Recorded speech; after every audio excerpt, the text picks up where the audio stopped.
Good morning.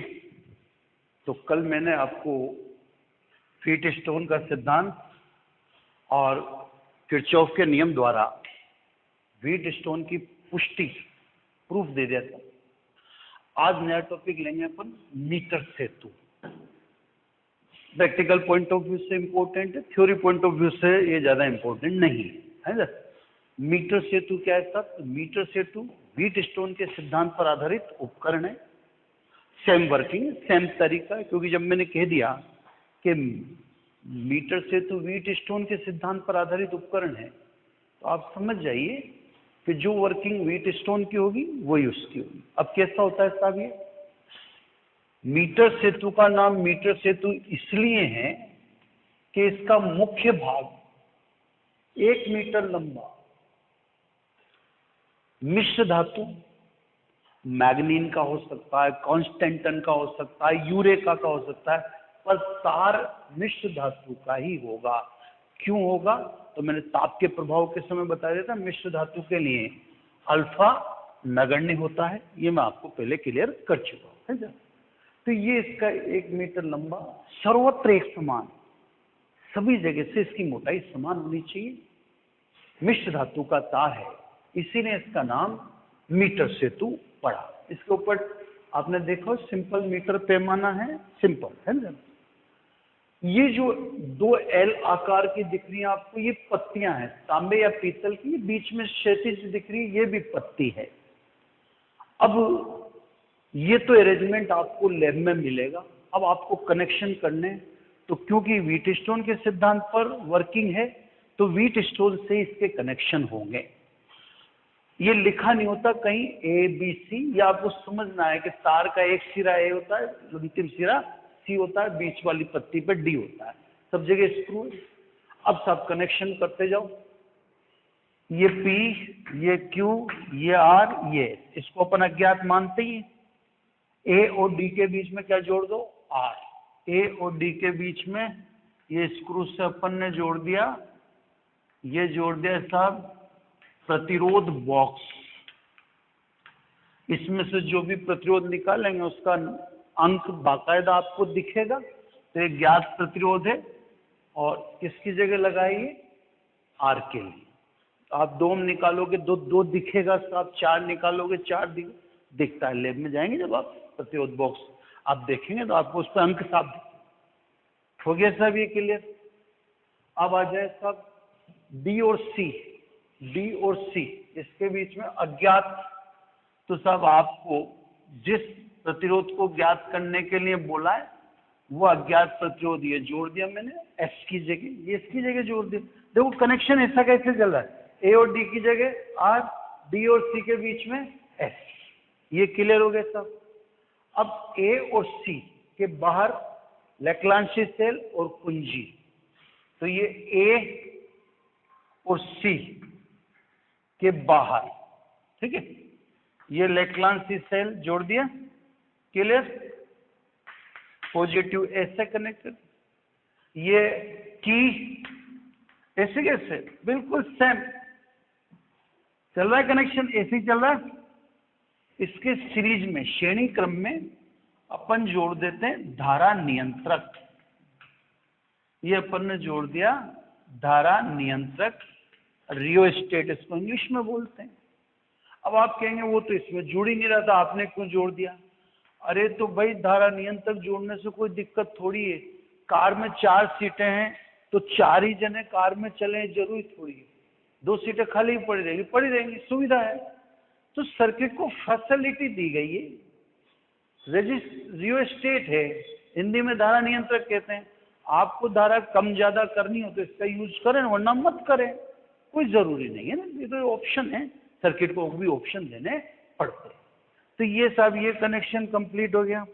देख रहे हैं आप, ये वैसा का वैसा जुड़ा, ये वैसा, मतलब प्रैक्टिकल लैब में ध्यान रखना, ये वैसे ही वैसा का वैसे ही कनेक्ट किया, सही। अब आ जाए, अब आपको बिंदु बी नहीं दिख रहा कहीं पर भी, आप बिंदु डी से चले तो हैं, तो ठीक है, बिंदु डी से चले तो हैं तो अपन भी चलें, तो यहाँ तार जोड़ ली। भाई बी नहीं मिल रहा, बी मिल जाएगा तो पी और क्यू का पता पड़ जाएगा, बी पता ही नहीं पड़ रहा। तो बिंदु डी से चलें, एक गैल्वेनोमीटर जोड़ दें, धारा मापी हिंदी में कहते हैं इसको, ये गैल्वेनोमीटर जोड़ दिया। गैल्वेनोमीटर की भी कहानी आपके सामने अगले चैप्टर में आएगी, अभी नहीं आई है। ये बहुत ही शानदार, संवेदनशील और किंग टाइप का इंस्ट्रूमेंट है। थोड़ा सा इसकी नजाकत का ध्यान रखना पड़ता है। तो आप गैल्वेनोमीटर को जब भी लगाएं तो बाईपास दें। बाईपास का मतलब अल्प प्रतिरोध का तार या पत्ती प्रोटेक्ट करना है ना। तो अपन जानते हैं I is proportional to 1/r। R अल्प होगा तो धारा ज्यादा होगी। तो शंट, इसको शंट बोलते हैं, एस से बोलते हैं, पर अभी मैंने एश अज्ञात प्रतिरोध को दिखा रखा है, इससे मैंने उसको शंट लिख दिया हिंदी में। आगे से मैं ऐसे दिखाऊंगा उसको, है ना।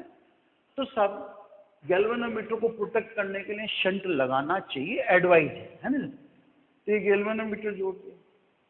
अब इससे हम 1-1.5 मीटर लंबा तार जोड़ें, इसके ऊपर से आए, इसके ऊपर से आए। ये तार यहां से चल रहा है, ये चल गया, ये जुड़ गया, यहाँ आ गया, ये आ गया यहाँ, ये चल। अब ये जहां टिकेगा वो कौन सा बिंदु होगा? बी। ये टिकेगा साहब मीटर सेतु के तार पर, यहां टिका। तो मीटर सेतु के तार पर कौन सा बिंदु है? ये रहा डी बिंदु, तार पर।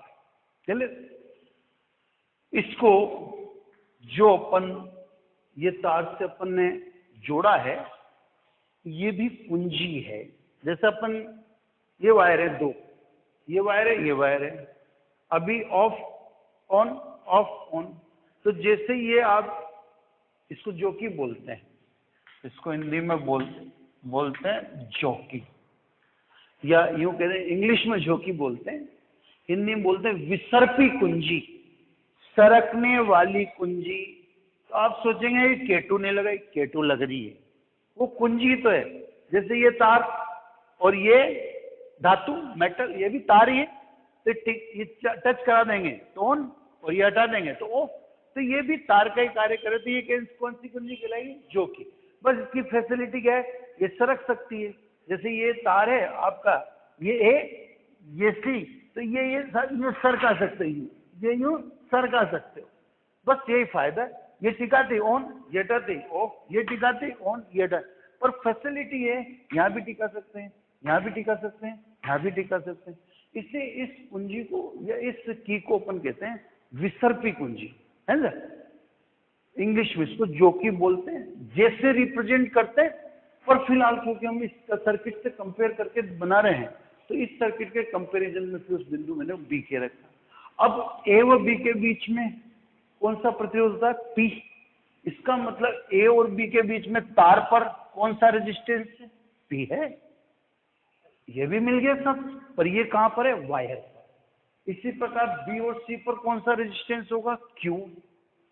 बी और सी के बीच में कौन सा रेजिस्टेंस होगा? क्यू। तो बिंदु बी आपका वायर पे कौन से मीटर सेतु के 1 मीटर लंबे वायर पर, और इसके ए और बी के बीच में रेजिस्टेंस पी मिलेगा, और बी और सी के बीच में रेजिस्टेंस क्यू मिलेगा। तो सर्किट आपने देखा होगा, सर्किट ऐसा कैसा कॉपी करके बनाना है। तो आपको इस तरह से इसको देख लेना है। प्रैक्टिकल लैब में जब आप जाओ तो इस बेसिक सर्किट को सामने रखकर फिर आप कनेक्शन कर देना। तो ये कनेक्शन हो जाएंगे और उसके बाद फिर आप अपना काम कर सके। तो कनेक्शन सब समझ गए, है ना। कनेक्शन के लिए मीटर सेतु सामने, व्हीटस्टोन ब्रिज सामने रख लेते हैं, है ना। क्योंकि ये व्हीटस्टोन के सिद्धांत पर आधारित उपकरण है, तो स्वाभाविक रूप से उसी हिसाब से काम करेगा। अब आपको इसकी वर्किंग दिखाता हूं। ये तो मैंने दिखा दी कनेक्शन, है ना। अब वर्किंग देखिए आप, है ना। वर्किंग कैसे होती है, क्या कार्यप्रणाली। आप की के को ऑन करो, ऑन करते सर्किट में सप्लाई चलेगी, है ना।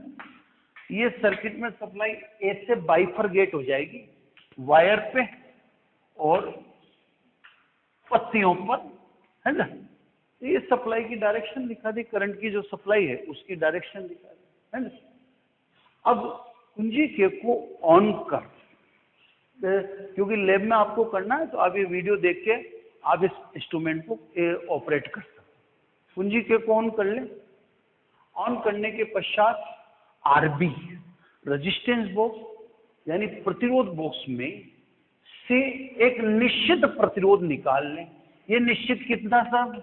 ये 2 ओम हो सकता है, 4 ओम हो सकता है, 6 ओम हो सकता है, 8 ओम हो सकता है, 10 ओम हो सकता है। और जरूरी नहीं है, आप 1 ओम निकाल सकते हैं, 2 ओम निकाल सकते हैं, 3 निकाल सकते हैं, 4 निकाल सकते हैं, 5, ये तो आपकी इच्छा है। तो एक आपने प्रतिरोध निश्चित कर लिया, आरबी में से कितना ओम निकाल लिया? 2 ओम। क्लियर है ना? अब आपको क्या करना है, जो कि जैसे ये आप दिख रही है, यहाँ पे ये दिख रही है आपको, ये जो यहाँ तीर दिख रहा है, ये मेरे हाथ में समझे जो कि ये यहाँ से यहाँ तक ये आपका ए और ये सी। अब आप क्या करेंगे, ये जो कि लेंगे इस वायर पे, ये वायर है 1 मीटर लंबा, इसके टच करेंगे और इसको सरकाएंगे। सरकाया कब तक? अब आप सरकाएंगे तो आप सरकाने का क्या रखना है सिस्टम, बहुत ध्यान से समझ लें आप, है ना? ये 1, ये 2, ये 1, ये 2 गैल्वेनोमीटर है। गैल्वेनोमीटर में 0 बीचों बीच होता है और इसके दोनों तरफ अंक लिखे होते हैं। तो 1 मिनट के लिए पहले मैं गैल्वेनोमीटर की खूबी बता देता हूँ आपको। गैल्वेनोमीटर यानी धारा मापी धारा का मापन करता है, अमीटर भी करता है, लेकिन मोर एक्यूरेट, ज्यादा एक्यूरेट गैल्वेनोमीटर है। दूसरी बात, गैल्वेनोमीटर में दोनों तरफ 1 2 3 1 2 3 यानी दोनों तरफ अंक लिखे हुए हैं, यानी इसका 0 बीच में होता है।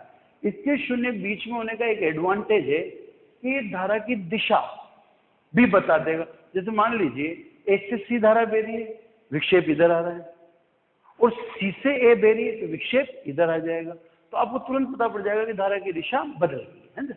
तो अब आप क्या कर रहे हैं, ध्यान से, ये इसकी सुई है, क्लियर? अब मैं आपको 2 चौक लेके कोशिश करता हूं आपको बेटर समझा सकूं। ये आपने आर में से आर निकाल ली, जो की रख दी, किस पे रख दी? तार एसी पे। अब जो की को आप धीरे धीरे सरका रहे हैं और किसकी तरफ देख रहे हैं आप? गैल्वेनोमीटर।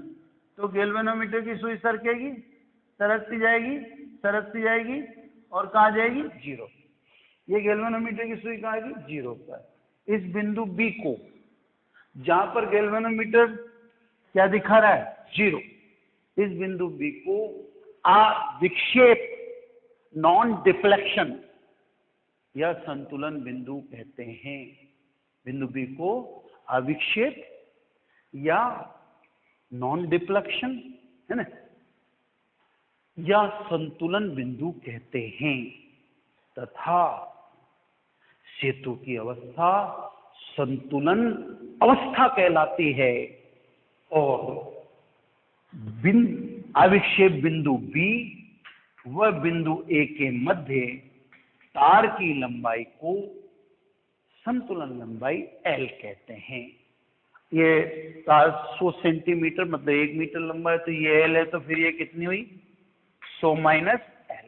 दोबारा समझ लें, आपको जो की सरकानी देखना कहाँ पर है? गैल्वेनोमीटर पे। जैसे जैसे जो की सरकाएंगे गैल्वेनोमीटर की सुई भी सरकती जाएगी, जिससे गैल्वेनोमीटर की सुई 0 आ जाए। गैल्वेनोमीटर की सुई 0 आ जाएगी, उसको सब जगह संतुलन ही कहते हैं, आप तो ये समझ लो। तो गैल्वेनोमीटर की सुई 0 पे आ गई, तो जिस बिंदु पर 0 पे वो बिंदु क्या कहलाएगा? संतुलन बिंदु या अविक्षेप बिंदु या नॉन डिफ्लेक्टेड या नो डिफ्लेक्शन पॉइंट, है ना। सेतु की अवस्था को क्या कहोगे? संतुलन अवस्था। Clear sir? और इस समय अविक्षेप बिंदु बी व बिंदु ए के मध्य तार की लंबाई क्या कहलाती है? संतुलन लंबाई कहलाती है। क्लियर? तो कहने का मतलब गैल्वेनोमीटर में जैसे 0 आता है, सबके आगे संतुलन संतुलन शब्द जुड़ जाता है। क्लियर है ना? यदि तार 1 मीटर लंबा है, यदि तार की इकाई लंबाई में प्रतिरोध सिग्मा हो, तार की इकाई लंबाई में प्रतिरोध सिग्मा हो, तो P बराबर प्रतिरोध P, एल लंबाई में प्रतिरोध को पी कहेंगे, पी क्यू 4s, तो एल लंबाई में प्रतिरोध क्या कहलाएगा? तो इकाई लंबाई में प्रतिरोध सिग्मा, तो एल लंबाई में प्रतिरोध सिग्मा एल, ये आपका आ गया पी। ये लंबाई कितनी है? 100 माइनस एल, इकाई लंबाई में प्रतिरोध सिग्मा, तो 100 माइनस एल लंबाई में प्रतिरोध कितना? 100 माइनस एल इंटू सिग्मा। संतुलन अवस्था में, है ना, संतुलन अवस्था में पी क्यू अपॉन क्यू बराबर आर अपॉन एस, ये ध्यान रखना। व्हीटस्टोन के सिद्धांत पर आधारित है तो फॉर्मूला तो वही लगेगा। तो संतुलन की अवस्था में यानी गैल्वेनोमीटर में जब 0 है तब पी अपॉन क्यू बराबर आर अपॉन एस, पी का मान रखो सिग्मा एल, क्यू का मान रखो 100 minus L sigma, R S, sigma से सिग्मा कट गया, तो अज्ञात प्रतिरोध एस बराबर कितना हुआ? 100 minus L upon L into R. R आपका ज्ञात है, इससे ही डोम निकाला था आपने, क्लियर। एल कौन सी वाली लंबाई है? बिंदु एस से और किसके बीच की? बिंदु बी की। बिंदु बी कौन सा बिंदु? जब गैल्वेनोमीटर में 0 आ जाए। तो जिस बिंदु पर गैल्वेनोमीटर में 0 आ जाता है उस बिंदु से बिंदु ए के मध्य जो तार की लंबाई उसको एल कहते हैं, वो यह रख दे, तो किसका मान आ जाएगा? अज्ञात प्रतिरोध का मान आ जाएगा। हालांकि मीटर सेतु प्रतिरोधों के श्रेणी क्रम की पुष्टि भी करता है, समांतर क्रम की पुष्टि भी करता है, अज्ञात प्रतिरोध के मापन का भी कार्य करता है, आदि इत्यादि कई सारे इसके कार्य हैं। पर ये कंफर्टेबल है, इसमें आर आपको फिक्स कर ही देना है। बस आपको इस इंस्ट्रूमेंट में केवल वही लंबाई चाहिए जिसमें गैल्वेनोमीटर में क्या आ जाए? 0 आ जाए, खत्म। बस गैल्वेनोमीटर में 0 दिखा, एल ले लो, ऊपर पैमाना लगा हुआ है इससे, बस एल रखो। अब जैसे 25 है तो ऊपर 75 होगी, 100 में से 25 गए तो 75, आर आपके पास है इससे। तो सब इस सूत्र से आप अज्ञात प्रतिरोध को माप सकते हैं, है ना। अब ध्यान से सुनो छोटी छोटी बातें। मीटर सेतु की अच्छी सुग्राहिता के लिए, ये क्वेश्चन इस साल आया 2020 में, 2020 में आया ना। इस बार पूछा था कि मीटर सेतु की अच्छी सुग्राहिता के लिए क्या करेंगे? तो मीटर सेतु की अच्छी सुग्राहिता के लिए आर का चयन, आर जैसे निकालेंगे, आर का चयन इस प्रकार करें कि संतुलन बिंदु तार पर लगभग मध्य में प्राप्त हो।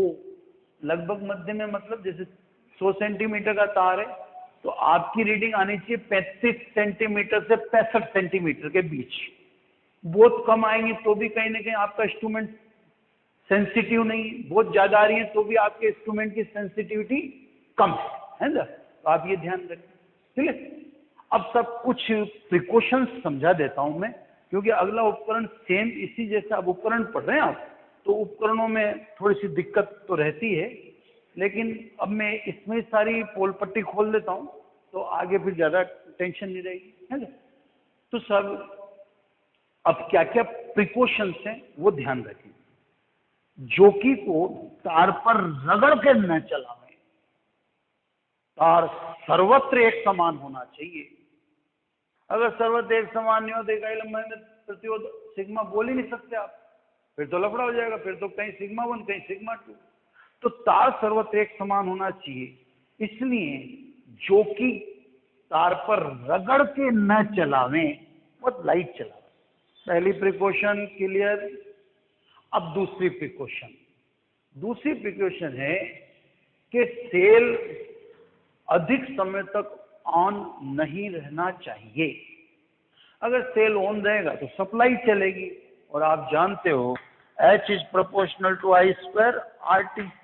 सप्लाई चलेगी तो सॉरी तार गर्म होगा, तार गर्म होगा तो रेजिस्टेंस चेंज हो जाता है ना। तो अपन ने भाई मिश्र धातु में ये थोड़ी कहा है कि मिश्र धातु का प्रतिरोध अपरिवर्तित है, अपन ने कहा मिश्र धातु के प्रतिरोध में होने वाला परिवर्तन नगण्य होता है ना। तो इसलिए इस सेल को प्रयोग करें तो बार बार निकालते ऑफ करते रहें ताकि लगातार सप्लाई नहीं जाए। ये 2 प्रिकॉशन होगी, समझा। प्रिकॉशन नंबर 3, तीसरी प्रिकॉशन में आपको ध्यान रखना है, जो संतुलन लंबाई आप लेते हैं, तो आपने पूछा नहीं मेरे से कि संतुलन लंबाई बिंदु ए से ही क्यों लें साहब। संतुलन लंबाई हमेशा उस बिंदु से लेते हैं जो सेल के धनाग्र से जुड़ा हो। तो आपने लैक्लांसी सेल का पॉजिटिव किसके संपर्क में रख छोड़ा है? ए के संपर्क में। अगर आपका ये पॉजिटिव इससे जुड़ा होता तो इस बिंदु को मैं क्या बोलता? ए, समझा। तो ध्यान रखना। तो अब समझिए ए और सी का डिसाइड कैसे होगा? जो पॉजिटिव जुड़ा हुआ ए और जो नेगेटिव जुड़ा हुआ सी। तो संतुलन लंबाई सदैव उस बिंदु से लें जो सेल के धनाग्र से जुड़ा हो। 3 प्रिकॉशन होगी, समझ में आ गई। चौथी प्रिकॉशन गैल्वेनोमीटर की। गैल्वेनोमीटर का उपयोग शंट सहित ही करें। वो तो मैंने आपको बताया था, उसको प्रोटेक्ट करने के लिए शंट का इस्तेमाल करना ही पड़ेगा, समझा। तो गैल्वेनोमीटर का उपयोग शंट सहित ही करें, पहली बात।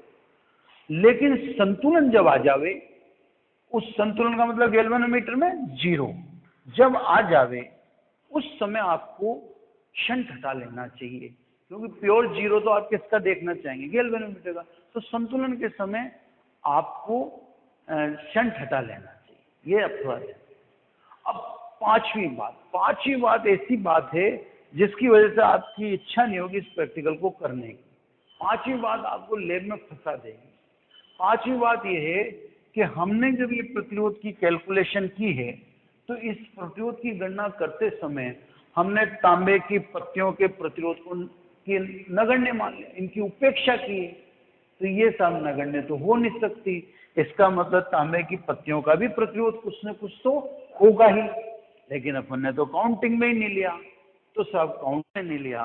तो फिर आपको इस प्रयोग को आरबी और एस का स्थान बदलकर दोहराना पड़ेगा। यानी आपने 5 फ्रैक्शन ऑब्जर्वेशन ऐसे लिए, अब आरबी को इधर लगाओ और एस को इधर लगाओ, 5 ऑब्जर्वेशन वैसे लो, फिर एवरेज निकलेगा। क्योंकि त्रुटि को त्रुटि से ही कैंसिल करेंगे। तो सब इसमें क्या होता है, इस प्रैक्टिकल में, जैसे और प्रैक्टिकल में तो 5 ऑब्जर्वेशन है तो 5 ही होता है, उसका मतलब इसमें 5 ऑब्जर्वेशन का मतलब 5 और 5 कितना हो गया? 10। तो इसकी लेंथ बढ़ जाती है।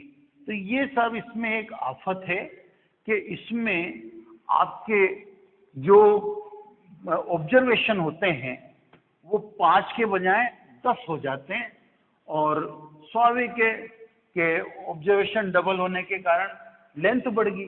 तो और बच्चे तो जल्दी से प्रैक्टिकल करके फ्री हो जाएंगे, आप उस समय एक तरफ ही कर पाएंगे। तो थोड़ा सा ये इसका मामला जो था मैंने आपके सामने रख दिया। ये आपका मीटर सेतु इंस्ट्रूमेंट है, प्रैक्टिकल लैब के पॉइंट ऑफ व्यू से ज्यादा इंपॉर्टेंट था ये टॉपिक, और ऐसे तो थ्योरी पॉइंट ऑफ व्यू से ज्यादा इंपॉर्टेंट नहीं है। अब सब इंस्ट्रूमेंट ही चल रहे हैं। तो उपकरणों के क्रम में अब मैं विभवमापी पोटेंशियोमीटर पढ़ाने जाऊंगा या पढ़ाऊंगा। पोटेंशियोमीटर क्या है साहब, उसको समझाने से पहले मैं आपको वोल्ट मीटर थोड़ा सा समझाऊंगा, ताकि क्या पोटेंशियोमीटर यानी विभवमापी समझना आपके लिए ज्यादा आसान हो जाए। तो मैं उसके कंपैरिजन में पहले वोल्ट मीटर को रखता हूं। वोल्ट मीटर भी विभवांतर का मापन करता है, विद्युत वाहक बल का मापन करता है। अपन जो पढ़ रहे हैं वो भी कमोबेश ही करता है। वोल्ट मीटर से नापने में, मापन में कोई समस्या है क्या, गौर करते हैं। ये सब मैंने एक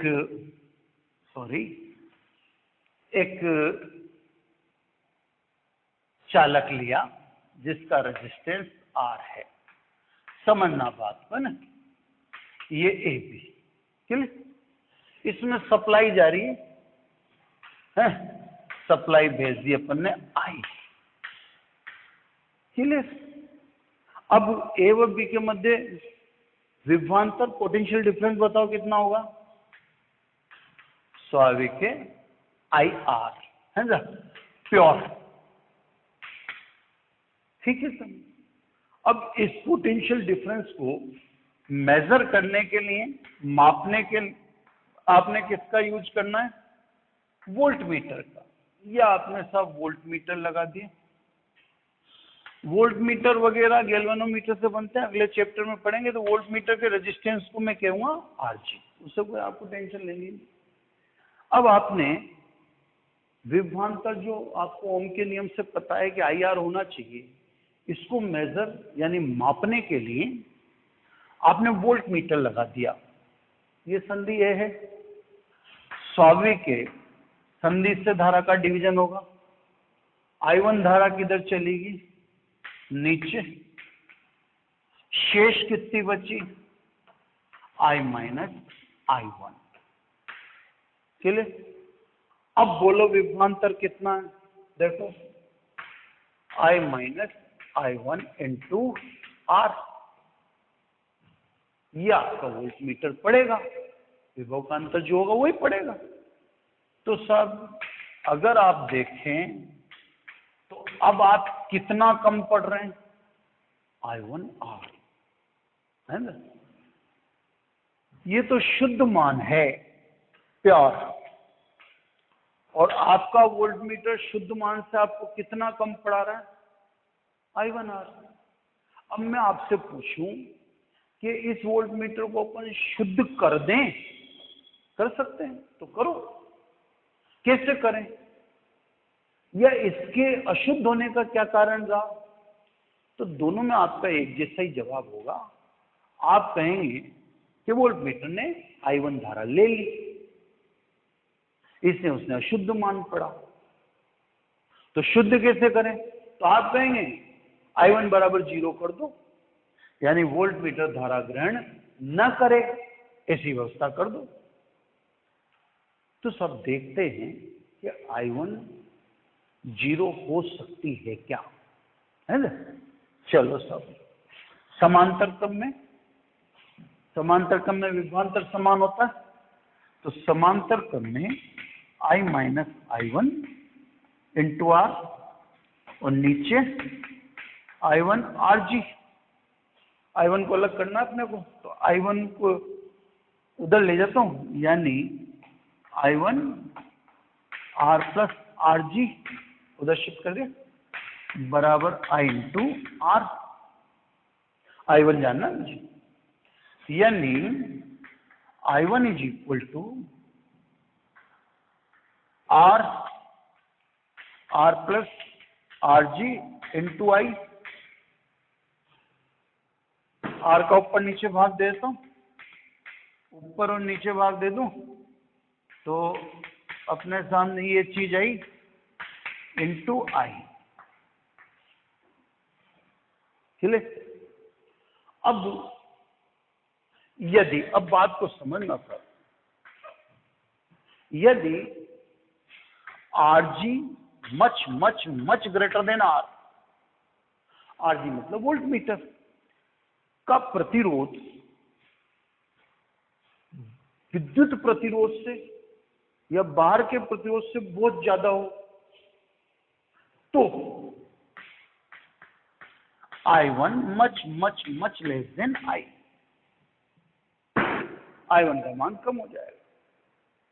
ठीक है, सब I1 को कम कर सकते हैं, ये तो अपने को परफेक्ट पता पड़ गया।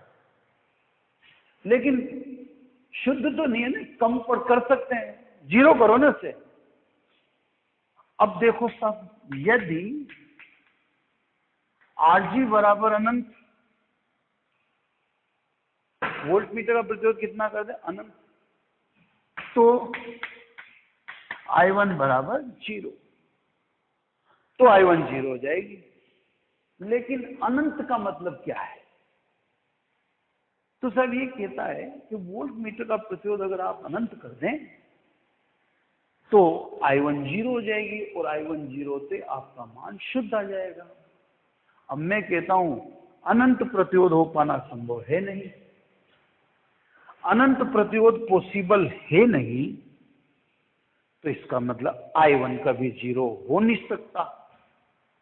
और I1 कभी 0 हो नहीं सकता, तो वोल्ट मीटर कभी शुद्ध पढ़ नहीं सकता।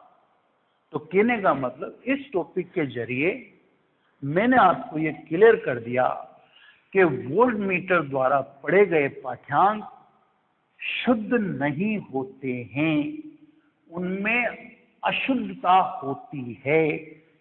क्लियर सब? अब वोल्ट मीटर द्वारा पढ़े गए पाठ्यांक में तो ट्रबल आ गई, सामने अपने प्रूव भी कर दिया। अब इसके लिए देखो अपन क्या पढ़ रहे हैं। अब आ जाइए टॉपिकों का किंग है, प्रैक्टिकल किंग पढ़ रहे हैं अपन। विभव मापी है ना, यानी पोटेंशियोमीटर,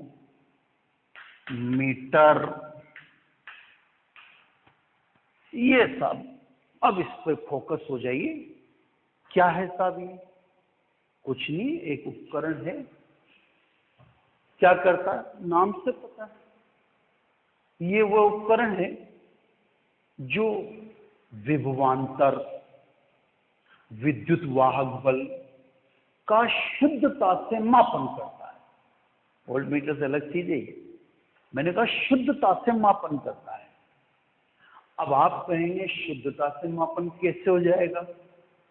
तो मैं अब समझाता हूं कि शुद्धता से मापन इसलिए करता है क्योंकि इसकी कार्य प्रणाली, जो इसका बेसिक प्रिंसिपल है, इसकी वर्किंग स्टाइल है, या इसका जो वर्किंग प्रिंसिपल है, वो non deflection method, non deflection method, यानी विक्षेप बिंदु विधि, यानी नॉन डिफ्लेक्शन। गैल्वेनोमीटर देखे तो है, तो इसकी कार्यप्रणाली नॉन डिफ्लेक्शन मेथड मतलब अविक्षेप बिंदु विधि पर आधारित है। यानी ये पाठ्यांक पढ़ते समय परिपथ से कोई भी धारा ग्रहण नहीं करता है, यानी इसमें I1 बराबर क्या हो जाता है? 0 हो जाता है। इसीलिए इस विभव मापी को अनंत प्रतिरोध वाला आदर्श वोल्ट मीटर भी कहते हैं।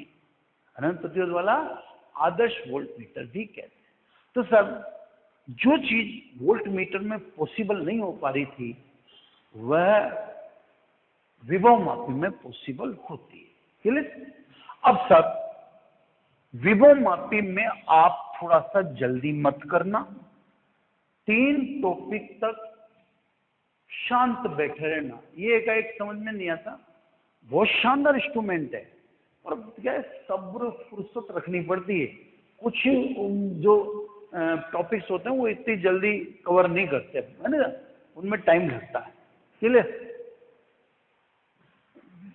अभी आता था ना, तो सब इसमें आपको ये ध्यान रखना है कि थोड़ा सा पेशेंस रखना है ना। विभव मापी सब एक लकड़ी का तख्ता है, इस पर 1-1 मीटर की पंक्तियों में, मतलब 10 मीटर लंबा तार ऐसे ए और बी के बीच में कसा हुआ होता है। तार टूटा हुआ नहीं होता, ये बीच में घिरनियां लगी है, टूटा हुआ तार नहीं होगा, बीच में इसमें घिरनियां लगी रहती है ना, तो तार टूटा हुआ नहीं। तो सब बिना टुकड़े। मैं आपको इनिशियली बता दूं कि ये तार जितना ज्यादा लंबा होगा, विभव मापी उतना ही शानदार होगा। अब क्यों होगा, कैसे होगा, तो ये आपको अभी स्टार्ट किया, मैंने कहा हर चीज की जल्दी ना करें। तो सब विभव मापी का मुख्य भाग सर्वत्र एक समान मिश्र धातु कांस्टेंट टन, यूरेका, मैग्नीन का 10 मीटर लंबा तार होता है, जिसे 1-1 मीटर की 10 पंक्तियों में बिंदु ए व बी के मध्य कस देते हैं। तार टूटा हुआ। अब बिंदु ए तथा बी के मध्य श्रेणी क्रम में सीसा संचयक सेल, ये सीसा संचयक सेल है साहब, सेकेंडरी सेल है ना, कुंजी की और धारा नियंत्रक, ये धारा नियंत्रक रियोस्टेट, ये रियोस्टेट है ना, ये तीनों को अपन ने किस में लगा दिया, श्रेणी क्रम में। तो आप देख रहे हैं ए व बी के मध्य श्रेणी क्रम में सीसा संचयक सेल, कुंजी के और धारा नियंत्रक आरएच को श्रेणी क्रम में लगा दिया है ना। इसको प्राथमिक या मुख्य परिपथ कहते हैं, प्राथमिक या मुख्य, इंग्लिश में कहें अपन तो प्राइमरी है ना सर, इससे सब प्राइमरी सर्किट कहते हैं। मैं आपको बता दूं, इस सर्किट में विदाउट डिमांड कोई चेंज नहीं करना, कोई चेंज नहीं करते। आप ये समझ लीजिए इस सर्किट में आप कुछ ना करें, इसमें चेंज करना सामान्य परिस्थिति का काम नहीं होता, विशेष परिस्थिति में करते। तो ये विभव मापी का मुख्य परिपथ कहलाता है ना। अब प्राइमरी सर्किट है, इसमें सीसा संचयक सेल को मैंने क्या लिख दिया, ईपी। ये नहीं है कि सीसा संचयक में प्राइमरी सेल बोल रहा हूं, वो प्राइमरी सर्किट है, इसलिए मैंने उसको बोल दिया ईपी। क्लियर। अब दूसरी हो, ये तो एक सर्किट, ये तो फिक्स हो गया, इसको तो आप फिक्स सर्किट मान लें। अब क्या करते हैं आप, जो भी आपका अज्ञात है, जैसे सेल का विद्युत वाहक बल ज्ञात करना है, विभवांतर ज्ञात करना है, ये सारे काम कर देता है, टेक्निक होनी चाहिए। जो भी अज्ञात है उसका पॉजिटिव बिंदु एस से जोड़ दें, क्यों जोड़ दें सब बताइए। नेगेटिव जैसे मान लीजिए सेल का विद्युत वाहक बल ज्ञात करना है तो उसका पॉजिटिव इससे जोड़ दें और नेगेटिव उससे जोड़ दें। यहां लगा दें जज साहब, मतलब गैल्वेनोमीटर। गैल्वेनोमीटर का शून्य बीच में होना बहुत महत्वपूर्ण होता है, बहुत ज्यादा। क्लियर। और इससे आप एक तार लेकर जोकी जोड़ दें, इस जोकी को 10 मीटर लंबे तार पर आप सरका सकते हैं। यानी जोकी की व्यवस्था तो ठीक वैसी है जैसी आपने मीटर सेतु में देखी थी, वही है, बस फर्क इतना सा है कि वहां 10 मीटर लंबे, वहां 1 मीटर लंबा तार था, यहाँ 10 मीटर लंबा तार है। यहाँ भी इधर भी पैमाना लगा होता है, इधर भी पैमाना लगा होता है। तो ये तो सब इसका बेसिक स्ट्रक्चर है। तो अज्ञात के लिए आप दूसरे सर्किट का इस्तेमाल करेंगे। इस दूसरे सर्किट को हम बोलते हैं द्वितीयक परिपथ, यानी सेकेंडरी सर्किट। क्लियर साहब। तो ये दूसरा परिपथ जो है ये सेकेंडरी परिपथ कहलाता है। आपको जो भी अज्ञात का मापन करना है उसका इस्तेमाल आप सेकेंडरी सर्किट में करें। प्राथमिक को तो आप समझ जाएं कि लगभग फिक्स रखें। अब इतना बड़ा तो अपन बार बार डिजाइन करेंगे नहीं, तो अपना काम चलेगा सिंबल से। सिंबल में ये अपन क्या करते हैं कि 10 मीटर लंबे तार को किससे दर्शा देते हैं, एक सीधी रेखा से, ए बी से। बाकी कनेक्शन वो के वही, ये सब सीसा संचयक सेल, ये कुंजी, ये कुंजी का मतलब की है ना, ये धारा नियंत्रक, ये रियोस्टेट लिख दो इसको यहाँ पे ना, RH, और ये सब अपन ने वैसा कोई सब आप देख लें। प्राइमरी सर्किट है, प्राथमिक परिपथ वो का वही, कनेक्शन चेंज नहीं है इसमें, कनेक्शन चेंज।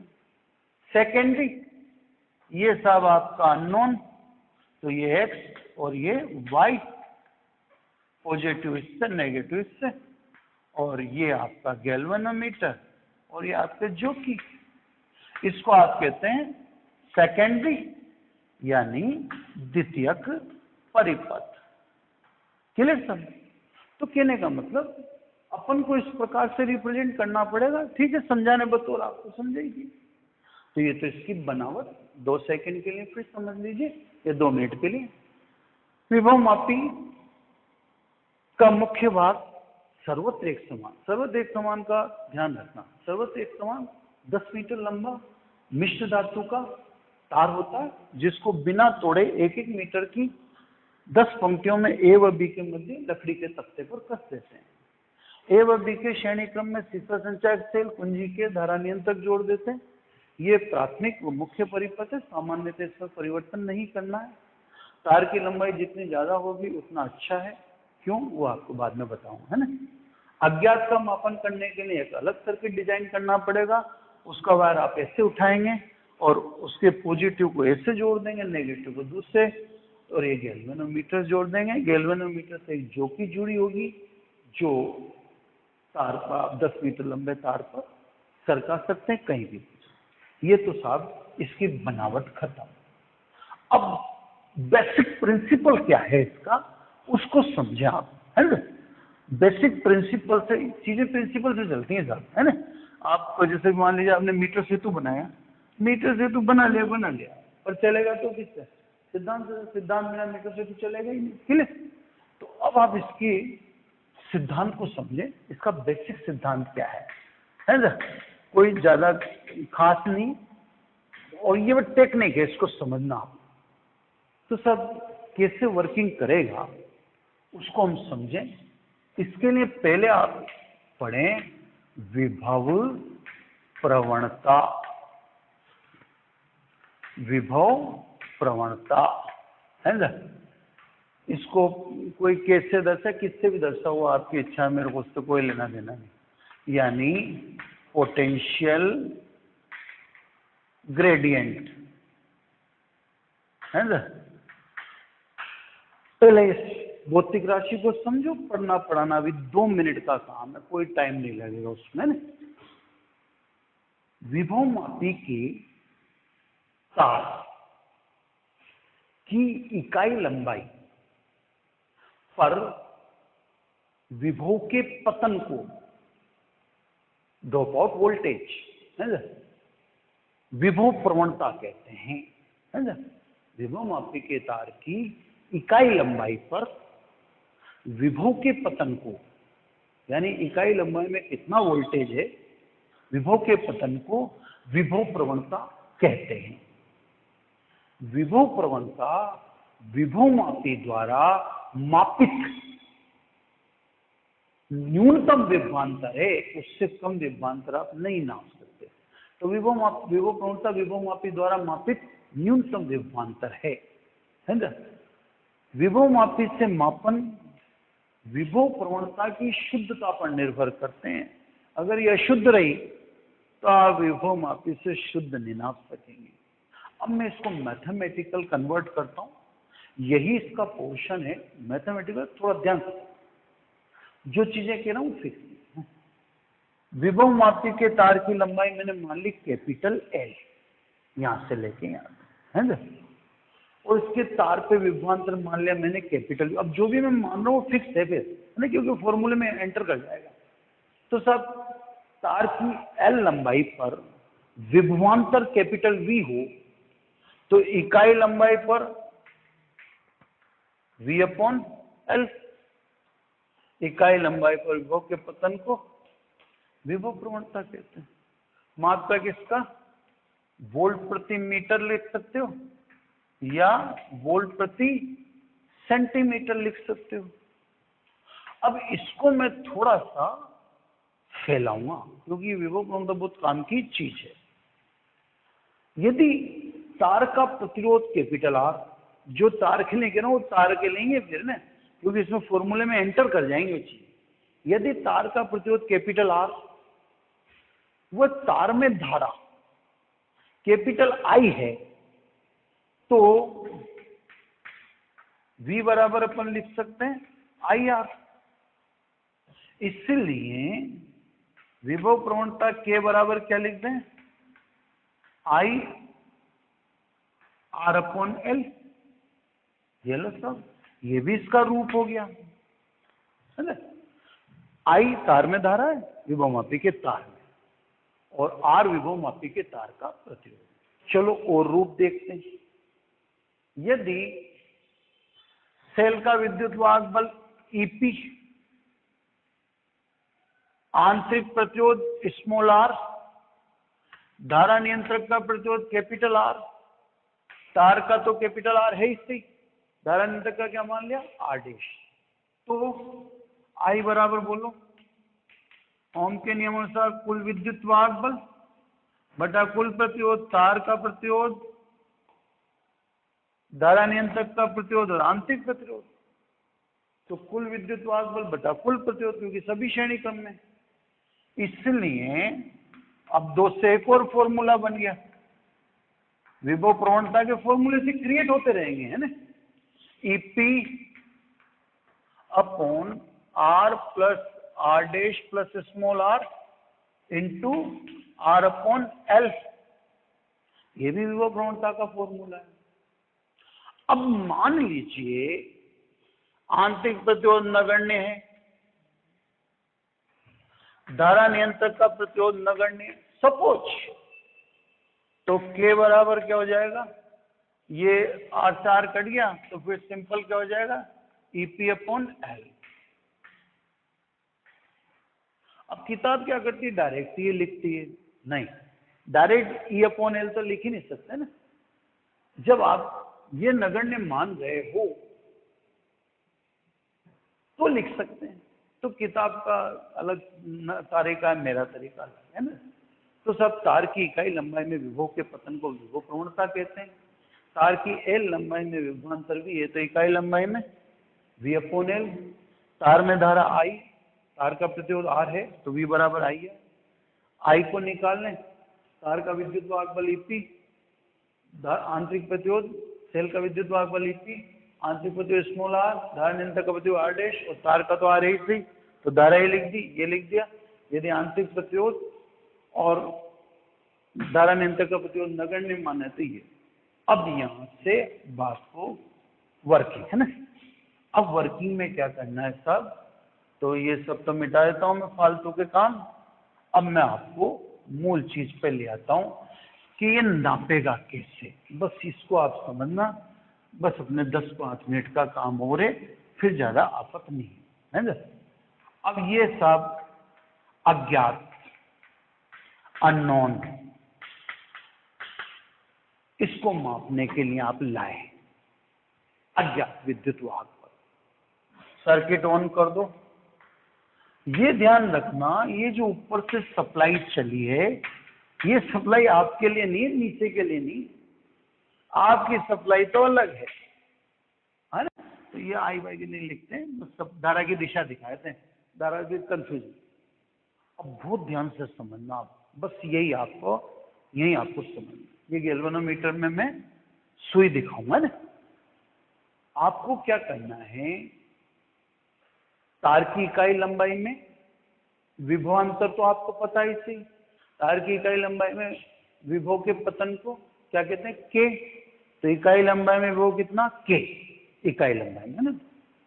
अब आपको क्या करना है, यह अज्ञात लगाकर जोकी को ऐसे सरकाना है और किसकी तरफ देखना है, गैल्वेनोमीटर की तरफ। आप गैल्वेनोमीटर की तरफ देखते रहें। यह आ गया गैल्वेनोमीटर में 0 आ गया। बहुत ध्यान से आराम से बस इस बात को सुनना है। इस समय गैल्वेनोमीटर में 0 आ गया, जो कि कहां पर है, यहां पर, ठीक है। तो इस बिंदु जे को तो आप बोलेंगे अविक्षेप बिंदु या संतुलन बिंदु, या इंग्लिश में नॉन डिफ्लेक्शन पॉइंट के लिए। मीटर सेतु की अवस्था, सॉरी, विभवमापी को अवस्था को आप कहेंगे संतुलन अवस्था के लिए। और संतुलन की अवस्था में संतुलन बिंदु और बिंदु ए के मध्य तार की लंबाई को कहेंगे आप संतुलन लंबाई। गैल्वेनोमीटर में 0 आते ही सबके नाम संतुलन पड़ जाते हैं, है ना। अब ध्यान रखना आप, इस समय धारा मापी दिखा रहा है कि तार से धारा सेल में नहीं आ रही और सेल से धारा तार में नहीं जा रही। दिखा रहा ना गैलन में, धारा न तो सेल से तार में जा रही न तार से सेल में जा रही। बताओ ऐसा कब होगा? जब दोनों पर विभवांतर समान हो। नीचे तो ई है तो फिर ऊपर भी दोनों बराबर हो, तभी जाके धारा प्रवाहित नहीं होगी, तभी गैल्वेनोमीटर 0 दिखाएगा। क्लियर?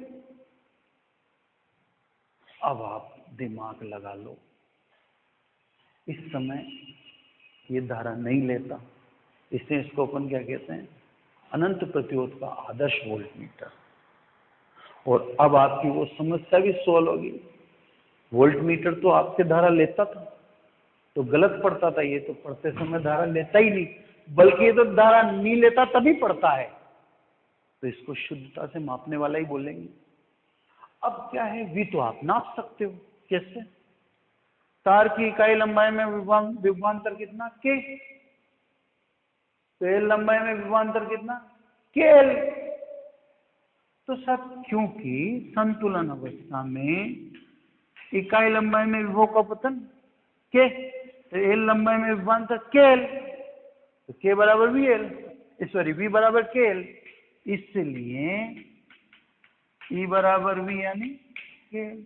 ये लो साहब, लंबाई आप पैमाने से नाप ही लेना, के आप निकाल ही लेना, है ना? के तार की इकाई लंबाई में विभव का पतन है और तार की लंबाई आपकी विभव मापी के ऊपर एक पैमाना लगा होता है जैसे मीटर सेतु में लगा होता है, यह अज्ञात का। तो यहां भी मापन कब होगा? जब गैल्वेनोमीटर में 0 आएगा। और मापना सिंपल किससे? के एल से। इकाई लंबाई में विभव पतन के, तो एल लंबाई में विभवांतर कितना? के एल। तार का विभवांतर पता पड़ गया, और जब गैल्वेनोमीटर में 0 है तो दोनों विभवांतर क्या होने चाहिए? समान होने चाहिए। तो जो तार पर विभवांतर है वही आपका अज्ञात विद्युत वाहक बल है। ठीक है? तो इस तरह से इसमें नापा। क्या क्या छोटी छोटी सावधानियां रखनी आपको वो एक सुन लीजिए, है ना? फिर मेरा काम लगभग खत्म सा है ना। फिर मेरे को एक छोटी सी बात और बोलनी। सावधानियों में पहली बात तो वही है कि संतुलन लंबाई उसी बिंदु से लेंगे जो संचायक सेल के पॉजिटिव से जुड़े। बिल्कुल क्लियर। यही मीटर सेतु में सिद्धांत था। दूसरी बात यह है, द्वितीयक परिपथ और प्राथमिक परिपथ में जो भी आप लगाएं, वोल्ट मीटर लगाएं, सेल लगाएं, अमीटर लगाएं, फला मीटर लगाएं, जो भी आप लगाएं, उन सभी का धनात्मक उच्च विभव बिंदु ऐसे जुड़ा होना चाहिए। ये तो उच्च विभव बिंदु हो गया ना, क्योंकि तो पॉजिटिव। तो द्वितीयक परिपथ में वोल्ट मीटर, अमीटर, सेल वगैरह जो भी लगाते हैं, तो ध्यान रखें कि उनका धनात्मक उच्च विभव बिंदु ऐसे जुड़ा होना चाहिए। और एक और विशेष बात है ना, वो विशेष बात क्या है कि उस विशेष बात में ध्यान से समझिए, विभव मापी तुलना से नापता है। भाई हमने तार वर्सेस किसकी तुलना करवा दी? सेल की। तो विभव मापी किससे नापता है? तुलना से। तो इसका मतलब ये हुआ कि तार पर तो वोल्टेज इससे ज्यादा तो हो ही नहीं सकता। जैसे मान लीजिए ये 2 वोल्ट का है, तो तार पर अधिकतम वोल्टता कितनी हो सकती है? 2। ठीक। और हम तार पर वोल्टता की किससे तुलना करते हैं? अज्ञात। तार पर वोल्टता की अज्ञात से तुलना करते हैं। तो विभव मापी से मापन क्या है? एक तुलना विधि है। तुलना विधि है तो ध्यान रखना, अज्ञात का मान प्राथमिक परिपथ में लगे संचायक सेल के विद्युत वाहक बल से ज्यादा नहीं होना चाहिए। जैसे मान लो ये 2 वोल्ट है और ये 3 वोल्ट है। अब संतुलन कभी आएगा ही नहीं, कभी 0 आएगा ही नहीं, क्योंकि 2 वोल्ट 3 वोल्ट को बैलेंस कर ही नहीं सकता। तो ज्यादा से ज्यादा आप कितना नाप सकते थे? 2, क्योंकि संचायक सेल कितने वोल्ट का है? 2। तो विभव मापी से मापन तुलना विधि है। तुलना विधि है, इसमें ध्यान रखें, अज्ञात का मान संचायक सेल के विद्युत वाहक बल से ज्यादा नहीं। अब लास्ट बस खत्म है ना। लास्ट है सब विभव मापी की सुग्राहिता ना, विभव मापी की सुग्राहिता है ना, ये 5-7 मिनट का और है सब सेंसिटिविटी ऑफ पोटेंशियोमीटर, विभव मापी की सुग्राहिता। संवेदनशीलता हिंदी में इसको अच्छी तरह से समझ सकते हैं अपन। कोई भी उपकरण अगर कम मान को अच्छी तरह से नाप के दे दे तो उसको हम कहेंगे अच्छा उपकरण। यहां अपन विभव मापी की बात कर रहे हैं, तो उस विभव मापी की सुग्राहिता अच्छी मानी जाएगी जो अल्प विभवांतर को मापने के लिए अधिक संतुलन लंबाइयां देता हो। क्योंकि ये तो किससे नापता है? संतुलन लंबाई से। मैं कहता हूं इकाई लंबाई में विभव का पतन है, तो कांस्टेंट हो गया ना। तो विभव मापी तो किससे नाप रहा है? लंबाई से। तार की लंबाई ले लो, उससे नापो।